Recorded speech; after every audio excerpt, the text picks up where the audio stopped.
우리에게 주시는 하나님의 말씀은 출애굽기 5장입니다. 출애굽기 5장 1절에서 3절까지의 말씀, 우리 한 목소리로 읽겠습니다. 그 후에 모세와 아론이 바로에게 가서 이르되 이스라엘의 하나님 여호와께서 하시기를 내 백성을 보내라. 그러면 그들이 광야에서 내 앞에 절기를 지킬 것이니라 하셨나이다. 바로가 이르되 여호와가 누구이기에 내가 그의 목소리를 듣고 이스라엘을 보내겠느냐? 나는 여호와를 알지 못하니 이스라엘을 보내지 아니하리라. 그들이 이르되 히브리인의 하나님이 우리에게 나타나셨은즉 우리가 광야로 사흘 길쯤 가서 우리 하나님 여호와께 제사를 드리려 하오니 가도록 허락하소서. 여호와께서 전염병이나 칼로 우리를 치실까 두려워하나이다. 아멘. 오늘 말씀을 같이 한번 띄워주시겠어요? 인생에 있어서 가장 소중한 것을 무엇이라고 생각을 하십니까? 목사님, 당연히 건강 아닙니까? 그렇게 말씀하시는 분도 계실지 모르겠습니다. 사람에게는요, 누구나 각자 나름대로의 인생관이 있습니다. 인생을 바라보는 관점이 있다는 거죠. 그 가치관에 따라서 그의 삶을 핸들해 나갑니다. 여기서 인생관이란, 가치관이란 오늘 나의 생활 속에서 정말 무엇이 가장 중요하고 소중한 것인지를 생각하며 살아가는 겁니다. 과연 내 인생에 있어서 우선순위는 무엇인지를 집중하며 살아간다는 뜻이죠. 오늘 본문에 나오는 이스라엘 백성들에게도 그들 각자 나름대로의 인생관, 가치관, 우선순위가 있었습니다. 지금 당장 그들에게 필요하고 소중하며 아주 절실했던 것이 있었습니다. 자, 보세요. 지금 그들은 무려 430년 동안요, 자유와 인권을 빼앗긴 채로 애굽왕 바로의 그 밑에서 고달픈 노예 생활, 식민지 생활을 하고 있었습니다.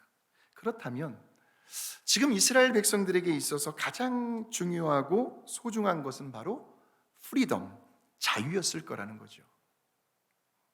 미국 독립운동사에 있어서 가장 유명한 연설을 남겼던 패트릭 헨리라는 사람이 있었는데, 그는 1775년에 이런 명문장을 남깁니다. 나에게 자유가 아니면 죽음을 달라. 문장이에요. 그러니까 지금 이스라엘 백성들에게도요, 이러한 자유가 아주 절실했던 상황이었습니다. 그래서 이스라엘 백성들의 지도자였던 모세와 아론이 하나님의 소명, 하나님의 콜링, 하나님의 부르심, 그리고 너희들이 가서 앞으로 어떻게 무슨 일을 해야 할지 그 사명을 가지고 이제 그 당시 세계를 제패하고 있었던 애굽의 왕 바로의 앞으로 나아가게 되는 장면이 오늘 본문의 말씀이에요. 자, 우리 1절을 한번 보실까요? 여러분 눈으로 한번 보세요. 그 후에 모세와 아론이 바로에게 가서 이르되 이스라엘의 하나님 여호와께서 이렇게 말씀하시기를. 그러니까 모세와 아론의 의지가 아니었어요. 모세와 아론의 생각과 뜻이 아니었어요. 그들은 단지 하나님의 말씀을 대언하는 그 통로의 역할만 한 거죠. 그게 뭐예요? 내 백성을 보내라. 그러면 그들이 광야에서 내 앞에 절기를 지킬 것이니라 하셨나이다. 전했어요. 그러니까 지금 모세와 아론은 하나님께로부터 받은 말씀을 그대로 대언을 해 주는데요, 사실 어떻게 보면 상식적으로 생각을 해볼 때에도 모세와 아론은 애굽의 왕 바로 앞에서 이렇게 요청을 했어야 맞아요. 뭐예요? 우리에게 자유를 달라.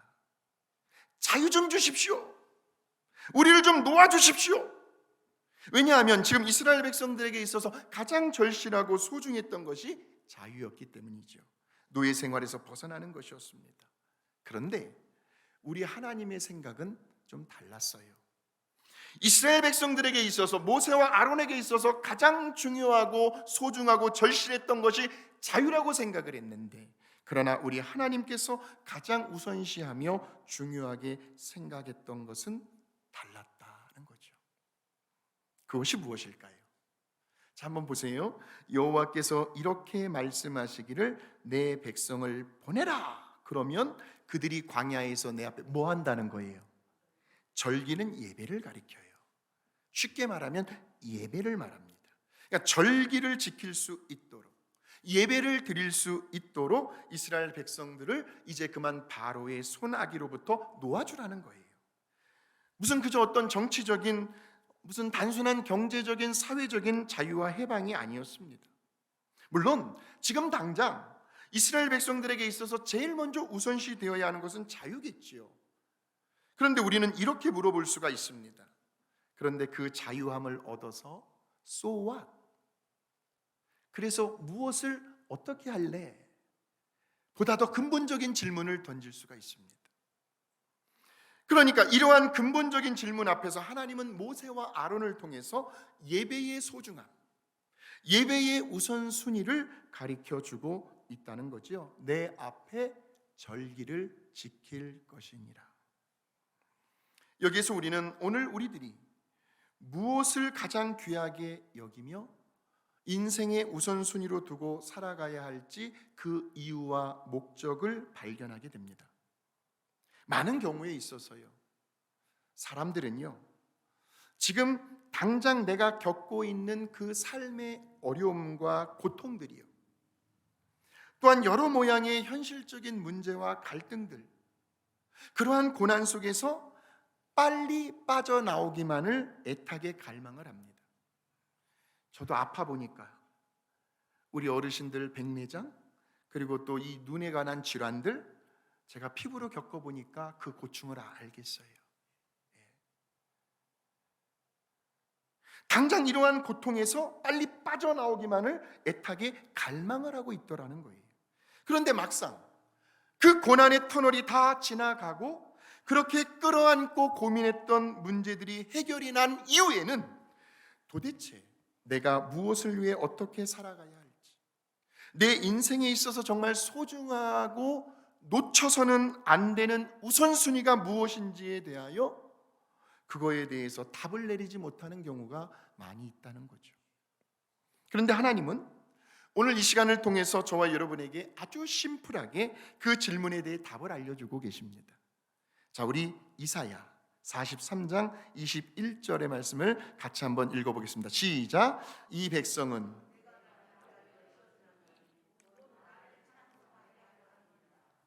아침에 눈을 뜨고 자리에서 일어납니다. 그리고는 하루를 시작하기 전에 있는 그 자리에서 잠옷바람으로도 좋아요, 다른 사람이 방해받지 않도록 골방에서, 거실에서 아주 조용한 목소리로 찬송가 한 장 부르고 말씀을 읽고 묵상하고 그 말씀이 오늘도 내 삶의 지표가 될 수 있도록, 나침판 역할을 할 수 있도록 그렇게 기도하면서 하루를 시작해 보는 겁니다. 물론 새벽 기도에 나오셔서 하루를 시작하신다면 더할 나위가 없겠죠. 그러나 각자의 다 형편이 있겠죠. 어찌되었든 저와 여러분의 그 마음의 중심, 제가 하루를 시작하면서 하나님을 제일 먼저 묵상합니다. 하나님을 바라봅니다. 하나님을 생각합니다. 그 마음의 자세, 그 중심, 그 마음의 동기를 하나님은 보기를 원하시고 기뻐하신다는 말씀이죠. 예배의 소중함의 가치를 알고 살아가는 사람, 다른 말로 하면 하나님을 존중히 여겨준다는 말입니다. 그래서요, 사무엘상 2장 30절에 보니까 나를 존중히 여기는 자를 내가 존중히 여겨주겠다고 말씀을 하세요. 그러니까 우리들의 인생의 그 모든 상황 속에서요, 하나님을 존중히 여겨드리는 일, 그 일이 바로 예배라는 거예요. 그 예배를 내 삶의 최우선순위로 삼고 살아가는 그 인생을 하나님은 복되게 하시고 가치 있고 보람되게 하시며 예배를 통하여 복의 근원이 되는 인생으로 책임져 주시고 이끌어 주시고 그렇게 만들어 주시겠다는 거예요. 그렇게 되려면 우리는 본질과 현상을 구분할 줄 아셔야 합니다. 원인과 결과를 분별할 줄 아셔야 해요. 하나님께서요, 에덴 동산을 창조하셨습니다. 그런데 그곳은 아담과 하와에게 부족함이 없을 정도로 너무나도 기가 막힌 아름답고 행복한 장소였어요. 거기에는 미움도 없어요. 시기도 없고 질투도 없고 슬픔도 없고 원망도 없고 불평도 없고 절망도 없고 질병도 없고 아픔도 없고 이별도 없고 죽음도 없는 천국의 모형이 바로 에덴 동산이에요. 이것이 본래 세상을 창조하신 하나님의 근본적인 본질적인 목적이었습니다. 하나님이 보시기에 심히 좋았더라. 그런데 오늘 우리들이 살아가고 있는 이 세상을 보면 그렇게 좋은 세상이 아닌 것 같아요. 고난 고통의 연속이라고 할 수 있습니다. 문제가 끊이지가 않습니다. 그런데 이러한 현상이 왜 나타났는가 보았더니 성경이 아주 심플하면서도 정확하게 지적을 하고 있습니다. 그것이 야고보서 말씀 같이 한번 읽어보시겠습니다. 시작. 오직 각 사람이 시험을 받는 것은 자기 욕심에 끌려 미혹됨이니 욕심이 잉태한즉 죄를 낳고 죄가 장성한즉 사망을 낳느니라. 세 단어를 기억하십시오. 욕심과 죄와 사망.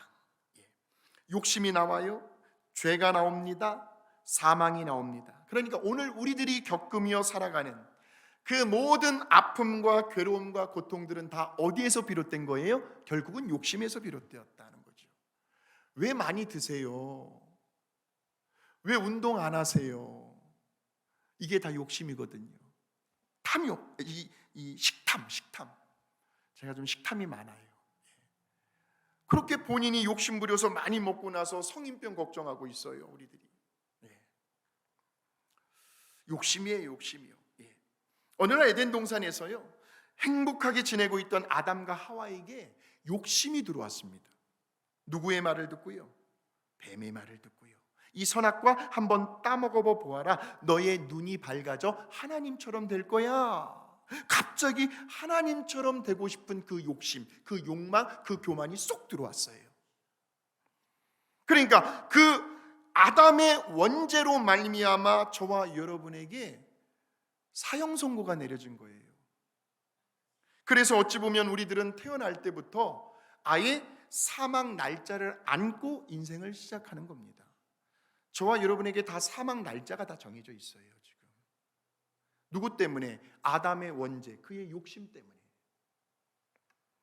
그러니까 그 욕심, 그 죄로 말미암아 나타나게 된 우리들의 일상생활 속에서 경험하게 되는 그 모든 현상의 문제를 해결하기 위해서는 보다 더 근본적인 본질적인 문제를 점검해 보아야 하는데 그것이 바로 예배라는 거예요. 그래서 성경에 나오는 그 시대마다 하나님께서 위대하게 사용하셨던 인물들을 보게 되면 모두가 다 하나같이 그들은 가는 곳마다 제일 먼저 하나님께 단을 쌓았더라. 끊임없이 하나님 앞에 예배의 제단을 쌓았다라고 나오고 있는 거죠.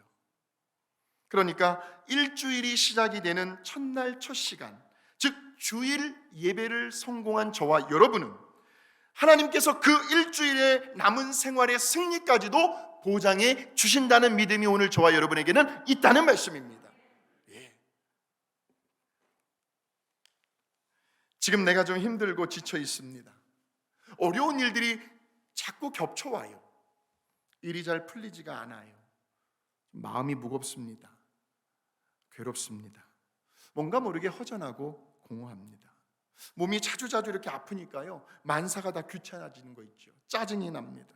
입맛이 사라지고 통 잠을 이룰 수가 없어요. 삶의 의욕이 생겨나질 않습니다. 매사에 불만과 불평과 원망을 합니다. 괜히 잘못도 없는 엄한 아내를 잡고 남편을 잡고 자식들에게 큰 소리를 칩니다. 모든 것이 다 부정적으로 보여요.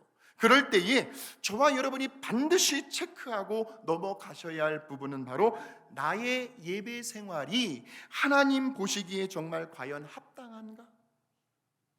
나는 과연 하나님의 마음에 합한 예배자로 바로 서 있는가? 내가 드리고 있는 이 예배를 과연 하나님께서 기쁘게 받고 계시는가? 우리 스스로에게 물어보셔야 한다는 거예요. 그렇다면 예배가 이처럼 소중하고 중요하다면, 우리들의 인생에 있어서 우선순위에 둘 만큼 가장 귀한 것이라고 한다면 도대체 하나님은 이스라엘 백성들로 하여금 어떤 예배를 드리기를 원하셨을까요? 자, 그것이 3절에 나오고 있습니다. 3절의 말씀을 같이 한번 읽어보시겠습니다. 그들이 이르되 히브리인의 하나님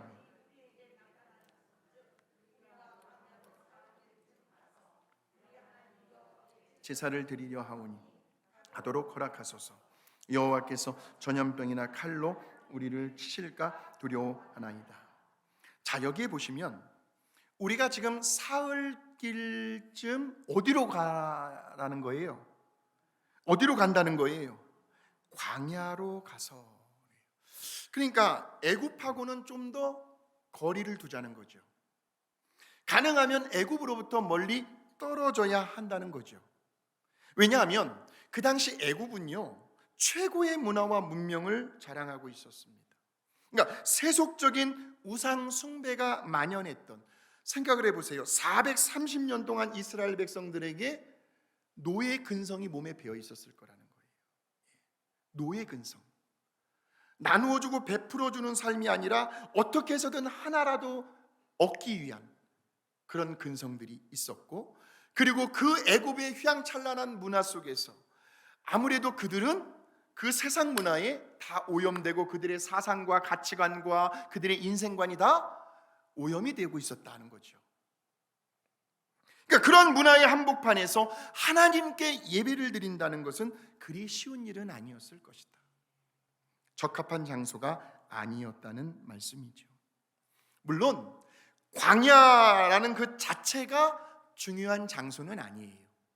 그러나 하나님은 세속의 때를 다 벗어버리고 전능하시며 거룩하신 하나님께 집중할 수 있는 하나님의 그 임재, 하나님의 그 능력을 잘 경험할 수 있는 그런 장소를 원하셨다는 것인데요. 생각을 해보십시오. 광야에서 다른 곳에 한눈 팔 것이 뭐가 있겠습니까? 아무것도 없는데요. 오로지 하나님만 생각할 수 있는 장소가 광야인데요. 뿐만 아니라 우리가 그렇게 구별된 성스러운 장소에서 예배를 드릴 때 언제나 우리들의 자세, 그 마음의 동기, 그것은 내가 지금 하나님 앞에 서 있다고 하는, 그래서 두렵고 떨리는 그 경외감을 가져야 한다는 거죠. 두렵고 떨리는 마음으로 하나님의 메시지를 전하고, 두렵고 떨리는 마음으로 하나님의 그 말씀을 믿음으로 아멘으로 받아들이고 있는 저와 여러분이 있는 이 자리는 하나님의 영이 임재하고 계시는 축복의 장소라는 말씀이죠. 요즘 많은 크리스찬들이요, 온라인으로 예배를 드리는 경우가 많이 있습니다. 그것으로 주일에 교회에 가지 않고 예배를 드렸다고 하면서 마음에 스스로가 위안을 삼는 경우가 많이 있어요. 그런데 이렇게 예배당에 나와서 여러 믿음의 성도들과 함께, 우리 찬양팀들과 함께 뜨겁게 찬양을 하며 합심으로 부르짖고 기도하며 열정적으로 선포되어지는 그 말씀을 듣고 예배를 드리는 것하고, 그저 집에서 소파에 앉아가지고 뭐라고 해요? 리클라인이라고 해요. 이렇게 딱 다리가 쫙 펴지면 거기에 딱 기대가지고요, 어떤 사람은 우아하게 차를 마시면서 예배를 드리는 것하고 그 마음가짐과 자세가 똑같을 수 있을까요? 쉽게 예를 들면 야구 경기나 축구 경기를 집에서 TV로 시청을 하는 것하고 직접 경기장에 가서 관람하는 것하고는요, 그 현장감의 분위기는 천지 차이라는 말씀이죠. 제 말이 틀립니까? 맞습니까? 그러니까 내가 어느 장소에서 예배를 드리고 있는가 하는 문제도 우리가 시리어스하게 생각해 보아야 할 것이라는 거예요. 광야에서라고 이야기합니다. 애굽에서 광야로 사흘쯤 떠나가서 제사를 예배를 드리라는 거죠. 어느 주일학교 선생님이요, 아이들에게 이런 질문을 했어요. 얘들아, 너희들은 오늘 교회 예배당에 들어오면서 무엇을 느꼈니? 하자 어떤 아이가 손을 들고, 선생님, 오늘 저는요 예배당에 들어오면서요 마치 제가 예수님 품 안으로 쏙 안기는 것 같은 느낌을 받았어요. 선생님이, 얘들아 박수. 그 어린아이, 예배당에 그 성전 안에 운행하고 계시는 그 성령님의 임재와 하나님의 영광을 그 어린 꼬마아이가 느끼고 있었다는 거죠. 자, 우리 역대하 33장 4절의 말씀입니다. 성전이 왜 중요한가에 대한 말씀 같이 읽어보겠습니다. 여호와께서 전에 이르시기를 내가 내 이름을 어디에요? 예루살렘은 오늘날 교회를 상징하는 겁니다. 하신 여호와의 전에 제단들을 쌓고, 이어서요 또 보여주세요. 주께서 전에 말씀하시기를 내 이름, 하나님의 이름을 거기에 두리라 하신 곳, 거기가 어디냐면 성전입니다. 성전을 향하여 주의 눈이 주야로 보시오며, 그리고 종이 이곳을 향하여 비는 기도를 들으시옵소서. 그 다음에요, 솔로몬이 기도를 마침에 불이 하늘에서부터 내려와서 그 번제물과 제물들을 사르고 여호와의 영광이 어디에? 그 성전에 가득하니, 여호와의 영광이 여호와의 전에 가득함으로 제사장들이 여호와의 전으로 능히 들어가지 못하였고, 이스라엘 모든 자손은 불이 내리는 것과 여호와의 영광이 성전에 있는 것을 보고 돌을 깐 땅에 엎드려 뭐하며? 경배하며 여호와께 감사하여 이르되 선하시도다, 그의 인자하심이 영원하로다 하니라. 하나님의 임재와 하나님의 영광이 지금 어디에 가득하다는 거예요? 성전에, 이 예배당에 가득하다는 겁니다. 사흘길쯤 광야로 가서. 자, 또한 우리 출애굽기 5장 1절에 보시면 그들이 광야에서 내 앞에 뭐를 지킬 것이니? 절기를 지킬 것이니 라고 나오죠. 이 절기라는 말 축제라는 뜻입니다. 아마 영어 성경에 보시면 feast라고 나와 있을 겁니다. feast. 그러니까 하나님께서 애굽의 대표적인 그 10개의 우상신들을 다 멸하시고 유월절 어린 양의 피를 이스라엘 백성들이 살고 있는 집 문지방에 다 바르시라고 했어요. 그리고는 그 피를 보고 이스라엘 백성들만 구별하여 멸하지 않습니다. 그렇게 이스라엘 백성들을 구원해 내시면서 하나님께서 출애굽기 12장에서 이런 말씀을 하세요. 14절 같이 한번 읽겠습니다. 너희는 이날을 기념하여 여호와의 절기를 삼아 영원한 규례로 대대로 지킬지니라. 27절이요. 너희는 이르기를 이는 여호와의 유월절 제사라. 여호와께서 애굽 사람에게 재앙을 내리실 때에 애굽에 있는 이스라엘 자손의 집을 넘으사 우리의 집을 구원하셨느니라 하라 하며 백성이 머리 숙여 뭐 했다고요? 경배하니라. 그러니까 이스라엘 백성들을 애굽의 속국에서 구원해 주신 그날을 기념하고, 그리고 그들을 구원해 주신 하나님께 감사하며 그 구원의 기쁨과 감격으로 그분을 경배하는 축제의 절기가 무슨 절이요? 유월절이라는 거예요. 유월절. 그것을 어디에서요? 광야에서 내 앞에 하나님 앞에서 그 절기를 지키라는 말씀이죠. 어찌 보면 오늘 우리가 드리고 있는 이 주일 예배, 이 예배 속에도 유월절 의미가 담겨 있습니다. 우리 예수님께서요 세례 요한 앞에 나타나셨을 때 세례 요한이 예수님을 향하여 이런 말을 합니다. 보라, 세상 죄를 지고 가는 하나님의 어린 양이로다. 그러니까 예수님께서 우리의 죄, 저와 여러분의 죄를 다 짊어지시고 십자가에 죽어지심으로 죄의 삭신 죽음의 문제를 해결해 주셨습니다. 그리고 3일 만에 사망과 음부의 권세를 이기시고 부활하신 그 예수 그리스도의 영광을 기념하고 찬양하며 저와 여러분을 구원해 주신 그 부활의 기쁨과 감격을 누리는 시간이 바로 주일 예배라는 거예요. 우리 한번 찬양으로 한번 같이 고백해 보시겠습니다.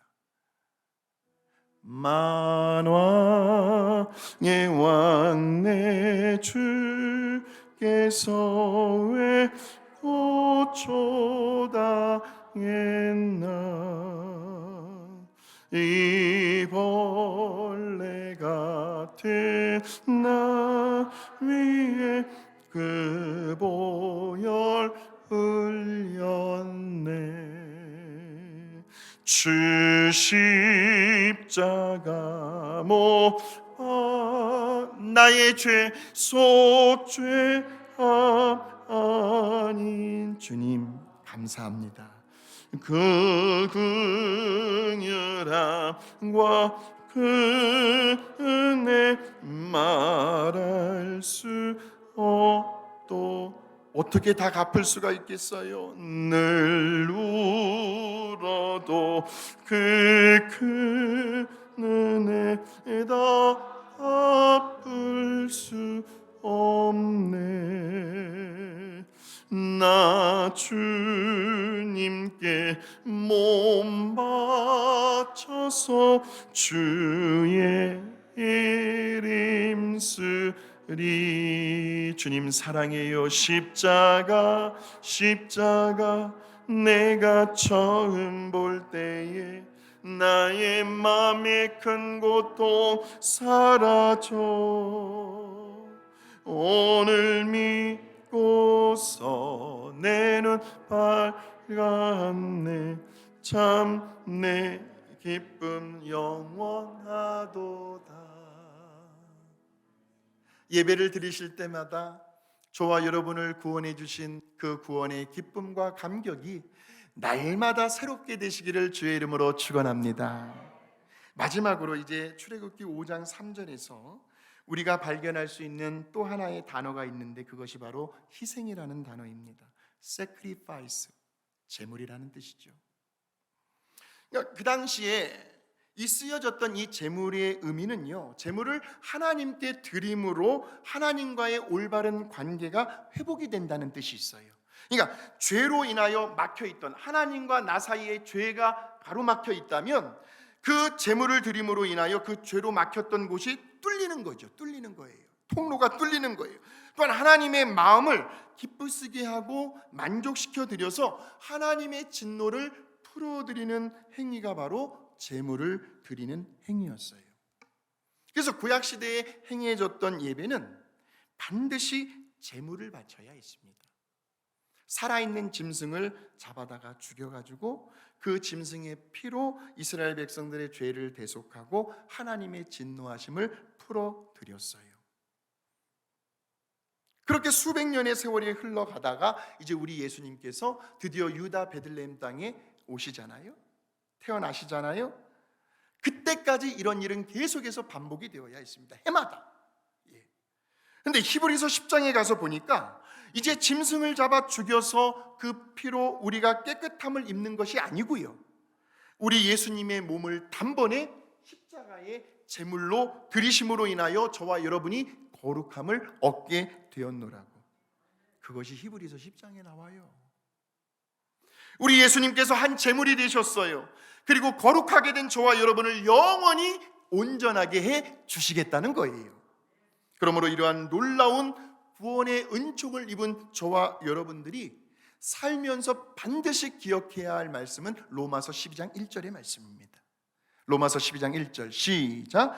그러므로 형제들아, 내가 하나님의 모든 자비하심으로 너희를 권하노니 너희 몸을 하나님이 기뻐하시는 거룩한 산. 세 가지 단어입니다. 우리의 몸, 그리고 산 제물, 그리고 영적 예배. 그러니까 이제는 더 이상 죽은 제물이 아니라는 거죠. 이 죽은 제물은 우리 예수님께서 십자가에서 죽으심으로 다 끝이 났대요. 이제는. 그래서 이제 우리는 산 제물을 드려야 한대요. 다시 말하면 우리는 끊임없이 예배를 통하여 우리의 몸을 드려야 합니다.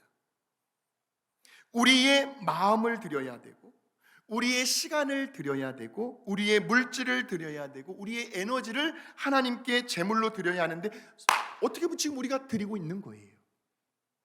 우리가 지금 우리의 몸을 산 제물로 하나님 앞에 예배를 통하여 드리고 있다는 말씀입니다.